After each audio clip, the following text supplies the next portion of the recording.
Bien-aimés, gloire à notre Seigneur et Sauveur Jésus-Christ qui nous a encore accordé le souffle de vie en ce jour, afin que nous soyons encore comptés parmi les vivants. Bien-aimés, nous lui disons infiniment merci au nom de Jésus-Christ. Amen. Bien-aimés, nous allons partager sur Dieu nous voit. Bien-aimés, Dieu nous voit, c'est pour cela que partout où nous sommes en tant qu'enfants de Dieu, nous devons adopter un bon comportement qui sied à notre statut d'enfant de Dieu. Parce que partout où nous sommes, Dieu nous voit. Les regards de Dieu ne se limitent pas seulement quand nous sommes en assemblée, mais les regards de Dieu sur nous s'étendent dans tous les compartiments de nos vies et partout où nous sommes. C'est pour cela qu'en tant qu'enfants de Dieu, rassurons-nous que ce que nous disons glorifie Dieu, ceux avec qui nous marchons, véritablement c'est pour la gloire de Dieu. Et ce que nous faisons au quotidien réellement, c'est ce que la Bible approuve ou la Bible nous encourage de faire.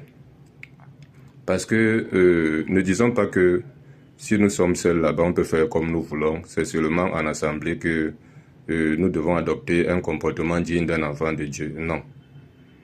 C'est pour cela que disons-nous seulement que Dieu est partout. Parce qu'on dit généralement que Dieu est omniprésent, omnipotent, omniscient. Donc il sait tout, il voit tout et il est aussi le Tout-Puissant. Bien-aimés, nous allons partager sur Dieu nous voit comme j'étais en train de dire. On va prendre rapidement Job 34, verset 21, qui nous dit « Dieu voit la conduite de tous, il a les regards sur les pas de chacun. » Bien-aimés, si nous savons donc que Dieu voit la conduite de tous, enfants de Dieu ou païens, et qu'il a les regards sur les pas de chacun, on ne va pas faire du n'importe quoi au quotidien ou de notre marche chrétienne. Parce que vous allez trouver d'autres que quand ils sont avec les frères, ils sont tellement pieux, mais quand ils ne sont plus au milieu des frères, ils deviennent autre chose. Finalement, on se pose mille et une questions. Est-ce que ce sont les enfants de Dieu ou ce sont les païens? C'est pour cela qu'il est important d'avoir la crainte de Dieu. La crainte de Dieu ne se limite pas seulement en assemblée ou au milieu des frères, mais elle s'étend dans tous les compartiments de nos vies. C'est pour cela que Proverbe 8, verset 13 dit que la crainte de Dieu, c'est la haine du mal. Donc on hait le mal partout où nous sommes. J'ai l'habitude de dire aux gens que la meilleure crainte de Dieu, même, ce n'est même pas quand tu es au milieu des frères. C'est quand tu es même en dehors même des frères. Le monde te regarde, donc les mondains, les enfants de Dieu aussi te regardent. Et le monde de ténèbres aussi, c'est que tu as cru. Tout le monde a les regards fixés sur toi. C'est à toi maintenant d'adopter un bon comportement parce qu'au travers de ton bon comportement, plusieurs seront gagnés. Au travers aussi de ton mauvais comportement, tu vas blasphémer le nom de Dieu et plusieurs vont se perdre parce qu'ils vont se dire que si celui-ci qui se dit enfant de Dieu se comporte comme ça, combien de fois raison nous qui ne sommes même pas enfants de Dieu. C'est pour ça qu'il est important, comme 1 Pierre 2, verset 12 dit, il dit, ayez au milieu des païens une bonne conduite, afin que là où même vous calomniez, comme si vous étiez des malfaiteurs, remarque vos bonnes œuvres, glorifie Dieu le jour où il les visitera. Donc tes bonnes œuvres doivent se reconnaître partout où tu es. C'est pour cela que 1 Timothée, je crois, 3 là-bas, verset, je crois Tite 3, verset 8. On va lire ça rapidement. Écoutons ce que Tite 3, verset 8 nous dit.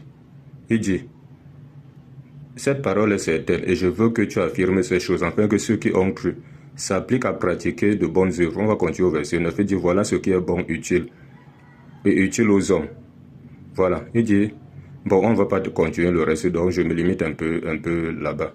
Donc, comprenons que quand on croit déjà, on s'applique à pratiquer les bonnes œuvres parce que Dieu nous voit. Si on ne pratique pas les bonnes œuvres, sachant aussi que Dieu va nous noter aussi négativement et c'est ça qui va parler à notre faveur, à notre défaveur, demain après demain. Galates 5, verset 19 à 21 dit que, mais il parle là-bas du péché, les œuvres de la chair. Il parle là-bas l'impudicité, l'impureté, l'ivrognerie, autres. Il dit que ceux qui commettent de telles choses n'hériteront pas le royaume des cieux. Donc si tu dis que tu es enfant de Dieu, mais tu commets de telles choses, tu ne pourras pas hériter au royaume des cieux. Donc ça va parler en ta défaveur. Voilà. Mais si maintenant tu crucifies aussi ta chair avec ses passions et ses désirs, tu pratiques les fruits de l'esprit, les portes du royaume des cieux te seront largement accordées. Voilà, comme 2 Pierre 1, du verset 5 au verset 11, le dit là-bas. Donc Job 34, verset 21 dit, Dieu voit la conduite de tous, il a les regards sur les pas de chacun. Et Proverbe 15, verset 3. Proverbe 15, verset 3 dit, les yeux de l'Éternel sont en tout lieu, observant les méchants et les bons. Le méchant, c'est toute personne qui n'est pas en Christ. Et le bon, c'est toute personne qui est en Christ et pratique aussi les bonnes œuvres. Donc, et toi aussi, enfant de Dieu, peux aussi être appelé méchant, hein, parce que étant en Christ, tu ne pratiques pas les bonnes œuvres. Dieu te considère comme un méchant, donc tu vis une vie de péché. Dieu te considère aussi comme un méchant. C'est pour cela que 1 Corinthiens 5, verset 11 jusqu'au verset 13 là-bas, nous parle de ça. Dit, ôtez le méchant du milieu de vous, parce qu'en amont, tu es quelqu'un qui vit dans l'impudicité, dans l'ivrognerie, ainsi de suite. Dieu te considère aussi comme un méchant. Hébreux 4, verset 13. Écoutons ce que ça nous dit. Hébreux chapitre 4, verset 13 nous dit ici. Nous sommes toujours dans Dieu, nous voit. Voilà. Il dit, nulle créature n'est cachée devant lui, mais tout est à nu et à découvert aux yeux de celui à qui nous devons rendre compte. Donc, nulle créature n'est cachée devant lui. Dieu connaît toutes choses et personne n'est caché devant Dieu. Fais les choses dans le noir, fais le coup bas aux gens. Pas par derrière, tu commences à mal parler des gens.